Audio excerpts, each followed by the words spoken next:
एक छोटे से गांव में आरती नाम की एक लड़की अपनी माँ सुमन और पिता हरि के साथ रहा करती थी। आरती के पिता का अपना खुद का एक छोटा सा ढाबा था जहाँ पर वो तंदूरी रोटी बेचा करते थे। आरती के पिताजी की तंदूरी रोटी पूरे गांव में मशहूर थी, परंतु महंगाई के चलते हरि को रोटी के दाम बढ़ाने पड़ते हैं। लेकिन जब रोटी के दाम बढ़ते हैं तो हरि की कमाई कम होने लगती है। और ऐसे ही एक दिन, अरे ओ सुमन, अभी तक खाना तो नहीं बनाया ना? नहीं जी, पर हुआ क्या? चलो अच्छा हुआ जो घर में खाना नहीं बनाया। मैं ढाबे की बची हुई कुछ रोटियां लेकर आया हूँ। ये क्या, आज फिर ढाबे पर से इतनी सारी रोटियां बच गई? अजी क्या हो रहा है? मैं देख रही हूँ कुछ दिनों से रोजाना ढाबे से बची हुई रोटियां आप घर पे ला रहे हैं। अब तुम्हें क्या बताऊं सुमन, जब से महंगाई बढ़ी है तब से लोगों की भीड़ कम हो गई है। अब बहुत ही कम लोग आकर तंदूर की बनी रोटी ले जाते हैं। अगर ऐसा ही रहा तो घर कैसे चलेगा? आरती भी बड़ी हो चुकी है और उसकी शादी भी तो करवानी है ना। अरे भाग्यवान, मैं समझ रहा हूँ, पर तुम ही बताओ मैं क्या करूँ अगर काम ही नहीं चल रहा तो। इस तरह से हरि और सुमन बात कर ही रहे होते हैं और ये सारी बात आरती सुन लेती है। जिसके बाद आरती अपने पिता हरि के पास जाती है और अपने पिताजी से बोलती है, पिताजी, आप तो जानते ही है ना, मैंने होटल मैनेजमेंट की पढ़ाई की और जब हमारा खुद का ढाबा है तो क्यों ना मैं अपने काम की शुरुआत अपने ही ढाबे से करूं। आरती बेटा, अभी के समय में इंसान का पढ़ा लिखा होना बहुत जरूरी है। बस इसलिए मैंने तुझे इतना पढ़ाया लिखाया, पर मैं तुझे अपने जीते जी कभी काम नहीं करने दे सकता। इसीलिए तू काम करने के बारे में जो सोच रही है उसे अपने दिमाग से पूरी तरह से निकाल दे। पर पिताजी, आप तो जानते हैं बचपन से मेरा एक ही सपना रहा है, मैं अपना ढाबा यानी कि आपका ढाबा खुद चला सकूं। इस तरह से आरती बार बार अपने पिता के सामने काम करने की जिद करती है, लेकिन हरि उसकी एक नहीं सुनता और उसे डांट कर वहाँ से भगा देता है। अब इसी तरह से कुछ दिन बीत जाते हैं। अब हरि भी काम को लेकर बहुत परेशान रहने लगता है और ऐसे ही एक दिन हरि अपना ढाबा बंद करके घर की ओर आ रहा होता है। तभी एक ट्रक हरि को टक्कर मारकर चली जाती है, जिसमें हरि अपना एक पैर गवा बैठता है। ये सब देखकर सुमन बहुत रोती है, तो वही आरती अपने माता पिता से बोलती है, माँ, पिताजी, आप दुखी मत होइए। क्या हुआ अगर आप दोनों का कोई बेटा नहीं है तो मैं हूँ ना, और शायद भगवान भी यही चाहते हैं कि आप उस ढाबे को मैं चलाऊं। इसीलिए पिताजी अब आप मना मत कीजिए। अरे अब तो अपनी जिद छोड़ दीजिए। और वैसे भी आज के समय में लड़की लड़कों से कम नहीं होती और मुझे अपनी बेटी पर पूरा भरोसा है। हमारा ढाबा बहुत अच्छे से चलाएगी ये। अब ना चाहते हुए भी हरि मान जाता है और ढाबे की चाबी आरती के हाथ में दे देता है। अगले दिन आरती भगवान की पूजा करके ढाबे पर जाती है और माँ अन्नपूर्णा का नाम लेकर तंदूर में रोटियां सेकने लगती है।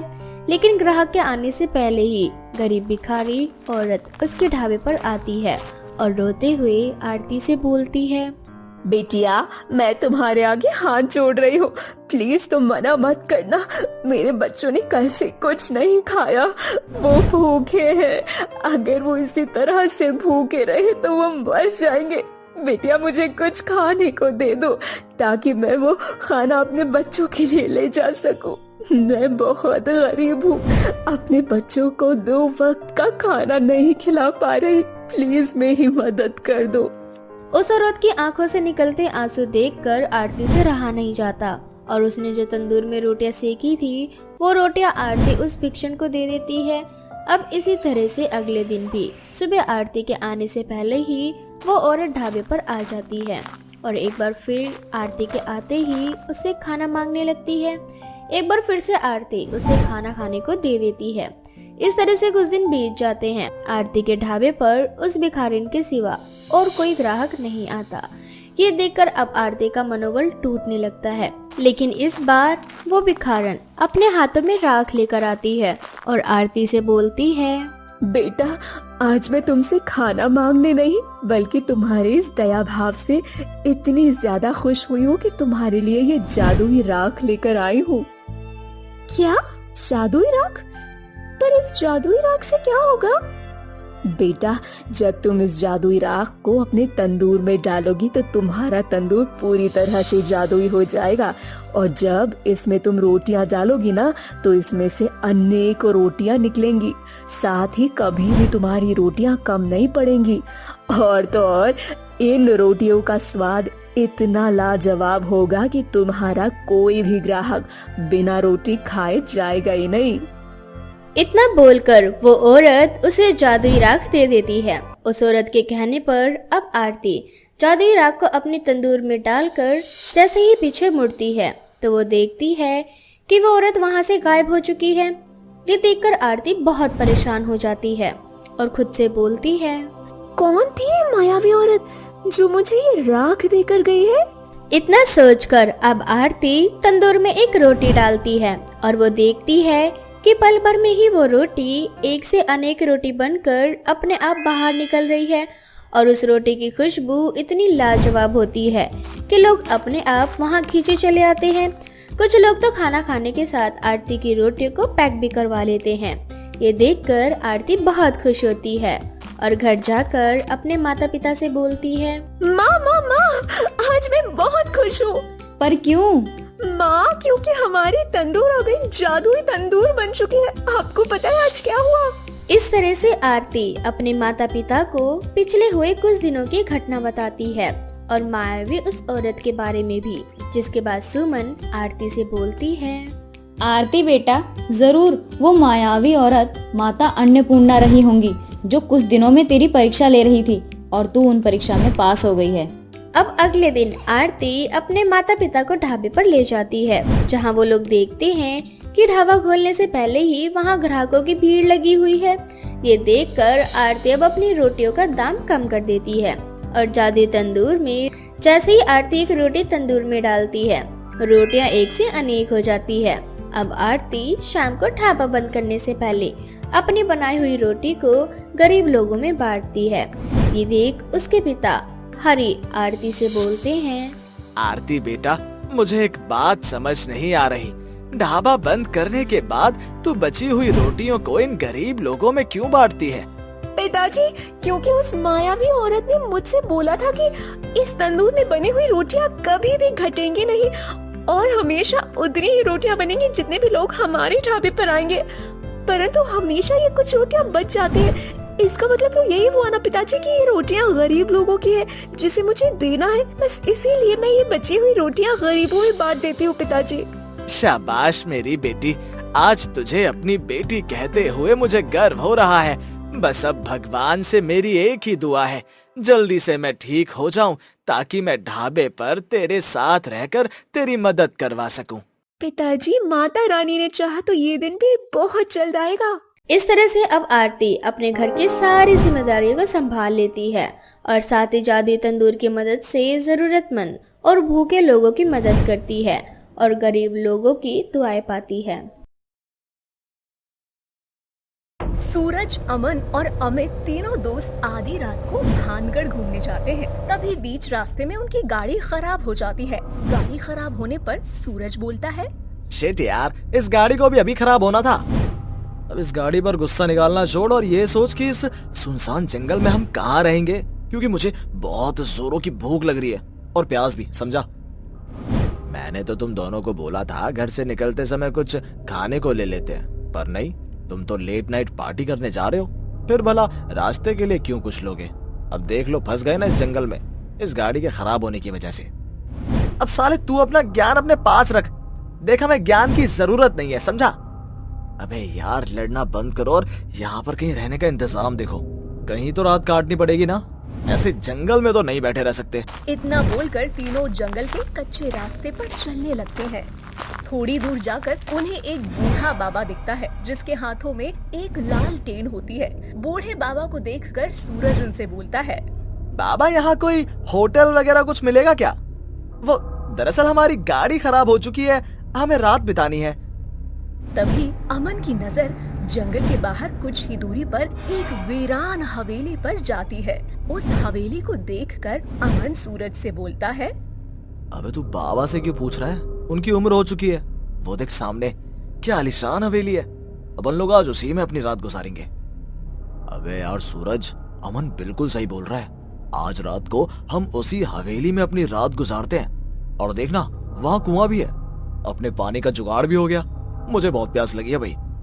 नहीं बच्चों, उस हवेली के अंदर मत जाना और ना ही उस कुएं का पानी पीना। वो भूतिया कुआं है। वो कुआं उस चुड़ैल के इशारों पर नाचती है। वो तुम्हें लालच देगा। वो कुआं भी शक्तिशाली है, जिसमें उस चुड़ैल की जान बसी है। अगर तुमने उस कुएं से कुछ भी लिया तो वो चुड़ैल तुम तीनों की जान ले लेगी। इसलिए तुम्हारी भलाई इसी में है कि तुम तीनों जितनी जल्दी हो सके यहाँ से कहीं दूर चले जाओ। थैंक यू बाबा, हमारी मदद करने के लिए। पर हम किसी की नहीं सुनते, अपने बाप की भी नहीं। चलो दोस्तों। इतना बोलकर वो तीनों हंसते हुए हवेली की ओर चल पड़ते हैं। तीनों कुएं के पास पहुंचते हैं। तभी अमन बोलता है, दोस्तों तुम्हें याद है उस बुड्ढे ने क्या कहा था? वो बुड्ढा बोल रहा था ये कुआं शक्तिशाली है। अमन तू बिल्कुल सही बोल रहा है। क्यों ना इस भूतिया कुएं की शक्तियों को आजमाया जाए? हाँ, अमित कुएं की शक्तियों को आजमाने के लिए खाने की डिमांड करता है। अमन के बोलते ही उन तीनों के लिए तरह तरह के पकवान आ जाते हैं। ये देखकर वो तीनों बहुत हैरान हो जाते हैं। जिसके बाद अमन बोलता है, ये तो सच में शक्तिशाली है। चलो अब इस खाने को लेकर अंदर की चुड़ैल से मिलते हैं। अब तीनों अपना अपना खाना और पानी लेकर हवेली के अंदर जाते हैं। तीनों जैसे ही हवेली के अंदर जाते हैं, जोर से हवाएं चलने लगती हैं और बिजलियां कड़कने लगती हैं। कुत्ते बिल्ली के रोने की आवाज सुनाई देने लगती है। वो तीनों काफी डर जाते हैं और जैसे ही अंदर जाते हैं, दरवाजा अपने आप बंद हो जाता है। तीनों के रोंगटे खड़े हो जाते हैं। तभी उन्हें डरावनी हंसी की आवाज सुनाई देती है। वो तीनों जब पीछे मुड़कर देखते हैं तो देखते हैं कि हवा में एक चुड़ैल है। ये देखकर उनके हाथों से खाना और पानी नीचे गिर जाता है और वो तीनों डरते हुए बोलते हैं, कौन हो तुम? मैं तुम्हारी मौत। हमारी मौत? पर हमने क्या किया है? हम तीनों तो यहाँ पहली बार आए हैं। हमें जाने दो, हमने किसी का कुछ नहीं बिगाड़ा। हम तो तुम्हें जानते भी नहीं है। ये मेरा घर है, मेरा इलाका। मैं बरसों से यही हूँ। तुम तीनों ने मेरे कुएं का पानी पिया, उससे खाना लिया, तो अब तुम तीनों मेरे कर्जदार हो। तुम तीनों को कर्जा तो चुकाना ही पड़ेगा। हाँ हाँ, हम तुम्हारा कर्जा चुकाने को तैयार हैं। तुम बोलो कितने पैसे चाहिए? मुझे पैसा नहीं, तुम तीनों की जान चाहिए और तुम्हारा खून, ताकि मैं तीनों का खून पीकर और 100 सालों तक जी सकूं। मुझे छोड़ दो। तुम जो बोलोगी मैं वो करूंगा। बस मुझे छोड़ दो। हाँ चुड़ैल, हमें छोड़ दो। देखो हमने तुम्हारा अभी तक खाना भी नहीं खाया है, तो तुम अपना खाना अपने पास ही रख लो, पर हमें जाने दो। दोस्तों तुम दोनों क्या कर रहे हो? पता नहीं है कि बुरी शक्तियां उन्हीं पर हावी होती हैं जो डरता है। तुम दोनों अगर डर गए तो ये तुम्हें और डराएंगी। तुम दोनों डरो मत, मैं तुम्हारे साथ हूँ। अरे मैं तुम्हें कुछ नहीं होने दूंगा। जो डर गया समझो वो घर गया। अब सबसे पहले तू मरेगा। इतना बोलकर चुड़ैल अपने हाथ ऊपर करती है और अमन को करंट लगा देती है।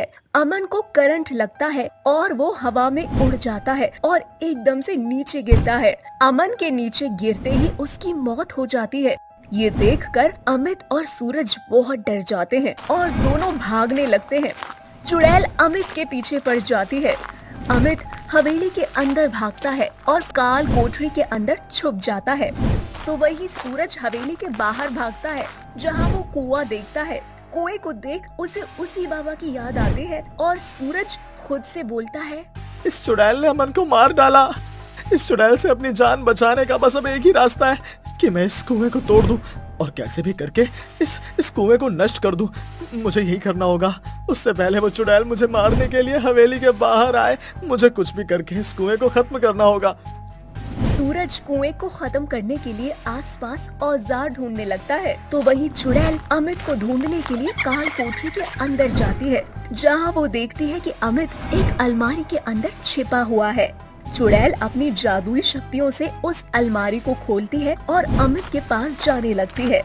तो वहीं दूसरी ओर सूरज जंगल के आसपास कुछ हथियार ढूंढने लगता है। तभी उसे कुछ औजार मिलते हैं। अब सूरज सबसे पहले के ऊपरी हिस्से को तोड़ता है। कुएं का ऊपरी हिस्सा जैसे ही टूटता है, चुड़ैल की सारी शक्तियाँ खत्म हो जाती है, जिस वजह से वो अमित को मार नहीं पाती और अमित भागता हुआ बाहर आता है। चुड़ैल भी उसके पीछे आती है। जहाँ चुड़ैल और अमित देखते हैं कि सूरज कुएं के अंदर मिट्टी और तेल छिड़क रहा है। ये देखकर चुड़ैल जोर से चिल्लाती है, नहीं, मेरे कुएं को कुछ मत करना, उसमें मेरी जान बसी है। अगर उस कुएं को कुछ हुआ तो मैं हमेशा हमेशा के लिए मर जाऊंगी। तूने सही कहा था चुड़ैल, जो डर गया समझो मर गया, और मैं और मेरा दोस्त अब घर जाएंगे और तू इस दुनिया से। इतना बोलकर सूरज कुएं में आग लगा देता है और कुएं में आग लगने के साथ ही चुड़ैल के शरीर में भी आग लग जाती है। देखते ही देखते कुछ ही सेकंड के अंदर कुआं और चुड़ैल दोनों ब्लास्ट हो जाते हैं। इस तरह से चुड़ैल का खात्मा हो जाता है और सूरज अमित के साथ घर आता है, जिसके बाद से वो दोनों कभी भी भूल से भी उस गांव में नहीं जाते और अपने से बड़ों की बात मानना शुरू कर देते हैं।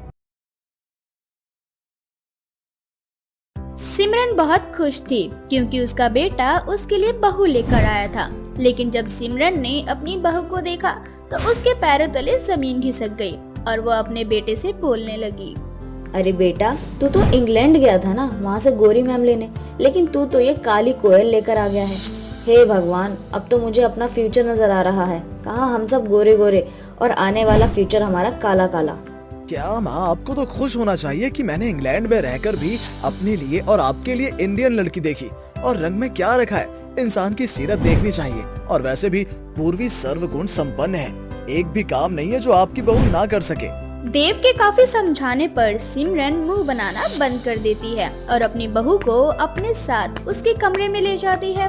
अब इसी तरह से कुछ दिन बीत जाते हैं, लेकिन सिमरन गुस्से में अपनी बहू को घर का कोई काम नहीं करने देती और ना ही उसे कमरे से बाहर निकलने देती है। तो वहीं दूसरी ओर छुट्टियां पूरी होने के बाद देव भी वापस इंग्लैंड चला जाता है और अब घर में सिमरन अपनी बहू पूर्वी के साथ अकेली होती है और मन ही मन पूर्वी को परेशान करने के बारे में सोचती है। सिमरन, ये अच्छा मौका है।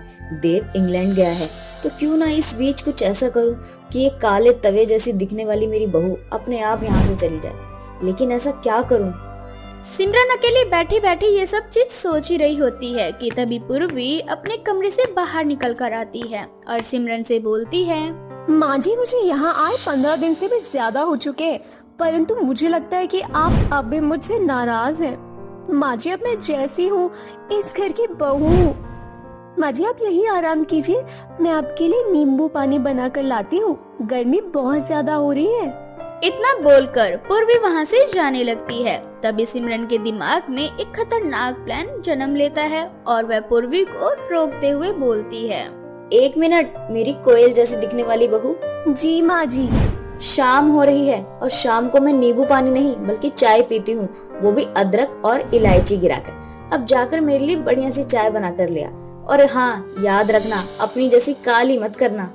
सिमरन की बातें सुनकर पूर्वी किचन में चली जाती है और सिमरन के लिए गर्मा गर्म चाय बना कर लाती है। सिमरन जब पूर्वी के हाथ की चाय पीती है तो उसे चाय काफी पसंद आती है और वो पूर्वी से बोलती है, बिल्कुल सही नाम रखा है मैंने तेरा, काली कोयल। कोयल जैसी दिखती है पर जुबान से मिठास है, ठीक उसी तरह से जैसे तूने ये मीठी चाय बना दी। इतना बोलकर सिमरन अपनी चाय लेकर अपने कमरे में चली जाती है और चाय की चुस्कियां लेती हुई खुद से बोलती है, अब आएगा मजा। जब ये पूरे दिन काम करती रहेगी ना तो इसकी कमर काम करते करते टूट जाएगी। फिर देखती हूँ इंग्लैंड में मेरी पढ़ी लिखी कोयल जैसी बहू कैसे रहती है इस घर में। इतना बोलकर सिमरन अपनी चाय के मजे ले ही रही होती है।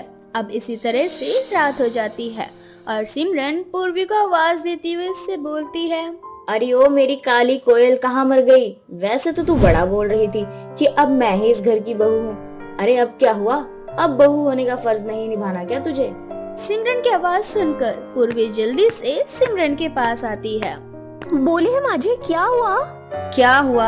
अरे काली कलूटी, तुझे दिखाई नहीं देता क्या कि तेरी तरह रात भी काली है? माना कि इस घर में मेरे और तेरे अलावा कोई नहीं है, लेकिन मैं तो इंसान हूँ ना, और मुझे बहुत भूख लग रही है, तो मेरे लिए जाकर कुछ बना दे ताकि रात को मैं चैन से सो सकूं। और हाँ, याद रखना, सुबह उठकर नहा धोकर पूजा पाठ करनी है भगवान की, उसके बाद ही नाश्ता बनाना और फिर जाके घर का काम करना। और हाँ, सुबह उठते ही मैं नाश्ता करती हूँ, दवाई खानी होती है मुझे। माँ जी अब आप बेफिक्र हो जाइए, मैं आ गई हूँ ना। मैं अपने ससुराल की सारी जिम्मेदारियों को बखूबी निभाऊंगी। आप बस टीवी देखिए और आराम कीजिए। मैं अभी आधे घंटे के अंदर अंदर आपके लिए खाना बना कर लाती हूँ। इतना बोलकर पूर्वी खाना बनाने लगती है तो वहीं सिमरन टीवी देखने लगती है और आधे घंटे के अंदर अंदर पूर्वी सिमरन के लिए खाना भी बना लेती है। और जब सिमरन पूर्वी के हाथों का खाना खाती है तो उसे उसके हाथों का बना हुआ खाना बहुत पसंद आता है, लेकिन वे अपनी बहू की तारीफ नहीं करती और उसे परेशान करने के लिए उससे बोलती है, अच्छा बहू, कल सुबह तुम घर के सारे पर्दे, कारपेट, पिलो कवर और जितने भी कपड़े हैं सब धो देना। दरअसल बात यह है ना कि बहुत गंदे हो चुके हैं, महीने भर से मैंने धोया नहीं क्योंकि मैं बीमार हूँ ना। ठीक है माँ जी। इतना बोलकर पूर्वी सारे झूठे बर्तन किचन में ले जाती है और सारा काम खत्म करके अपनी सास के लिए गर्म दूध उनके कमरे में ले जाती है और टाइम पर सिमरन को दवाई खिलाकर सुला देती है। अगली सुबह जब सिमरन उठती है तो सिमरन देखती है कि पूर्वी ने नहा धोकर भगवान की पूजा कर ली है और उसके लिए नाश्ता भी टेबल पर लगा दिया है, जिसके बाद सिमरन की आंखें फटी की फटी रह जाती है। और जब सिमरन टेबल पर जाती है तो पूर्वी सिमरन को नाश्ता करवाकर उन्हें उसकी दवाई भी खाने को दे देती है, जिसके बाद सिमरन मन ही मन खुद से बोलती है, अरे ये लड़की तो मुझसे भी तेज निकली। मुझे लगा था कि मैं इससे पहले उठ जाऊंगी और फिर मैं इसे खरी खोटी सुनाऊंगी, लेकिन ये तो मुझसे पहले ही उठ के घर का सारा काम कर ली। क्या हुआ माँ जी, आप क्या सोच रही हैं? कुछ नहीं बहू, मेरी तबीयत खराब है और मैं ये सोच रही थी घर में कुछ जरूरत का सामान है वो खत्म हो चुका है, अब उन्हीं को लेने के लिए बाहर कैसे जाऊं। कोई बात नहीं माँ जी, आप मुझे बता दीजिए, मैं लेकर आ जाऊंगी। अब सिमरन जानबूझकर पूर्वी को दूर के मार्केट में भेज देती है ताकि उसे सामान लाने में देरी हो जाए और सिमरन उसे इतनी खड़ी खोटी सुनाए कि वो घर छोड़कर खुद ही चले जाए। लेकिन पूर्वी टाइम से घर आ जाती है और घर का सारा काम करके दोपहर का खाना भी बना लेती है। ये सब देखकर सिमरन का मुंह खुला का खुला रह जाता है और वो पूर्वी को अपनी बहू के रूप में अपना लेती है। अब इसी तरह से कुछ दिन बीत जाते हैं और सिमरन की सारी शिकायतें भी खत्म हो जाती है। ऐसे ही एक दिन सिमरन की एक पड़ोसन उसके घर आती है और अपनी उस पड़ोसन को देख सिमरन खुद से बोलती है, हे भगवान, ये चुगलखोर औरत कहाँ से आ गई मेरे घर में? पक्का ये मेरी बहू को देखने के लिए आई है। मैंने अपनी बहू की मुंह दिखाई नहीं की ना। अगर इसने मेरी काली बहू को देख लिया ना तो पूरे मोहल्ले में चुगली करती फिरेगी मेरी बहू की और सबको ढोल पीट पीट कर बताएगी कि सिमरन का बेटा इंग्लैंड से काली बहू लेकर आया है। और बहाने करके उसे अपने घर से निकाल देती है। लेकिन उसकी पड़ोसन घर से नहीं जाती, उल्टा वो शोर मचाकर गली की कुछ और पड़ोसियों को बुला लेती है। अब सभी पड़ोसन सिमरन से उसकी बहू की मुंह दिखाई करने के लिए कहती है। अब ना चाहते हुए भी सिमरन को सबके सामने अपनी बहू की मुंह दिखाई करवानी ही पड़ती है। और जब वो सब पूर्वी को देखती हैं, तो हंसते हुए सिमरन से बोलती हैं, तेरे बेटे को कोई और नहीं मिली तो ये काली काली बहू से शादी की। अरे ओ चुगलखोर औरत, रंग तो भगवान की देन है, इंसान को इंसान की सीरत देखनी चाहिए। तेरी बहू तो बहुत गोरी है, पर हम सब जानते हैं कि वो कैसी है और तुझे लात मारकर घर से निकालने में रहती है। तभी तो तू यहाँ वहाँ जाकर मुंह मारती फिरती है और दूसरों के घर की चुगली करती है। मेरी बहू काली है पर तेरी बहू जैसी नहीं है। अरे मेरी बहू तो सर्वगुण संपन्न है। मैं तो बहुत खुश हूँ अपनी बहू से। मेरे बेटे ने भले ही काली बहू से शादी करी है। सिमरन की इतनी कड़वी बातें सुनकर सभी औरतें मुंह बनाकर चली जाती है, तो वहीं दूसरी ओर पूर्वी को बहुत खुशी होती है कि सिमरन ने उसे सच्चे दिल से अपना लिया है।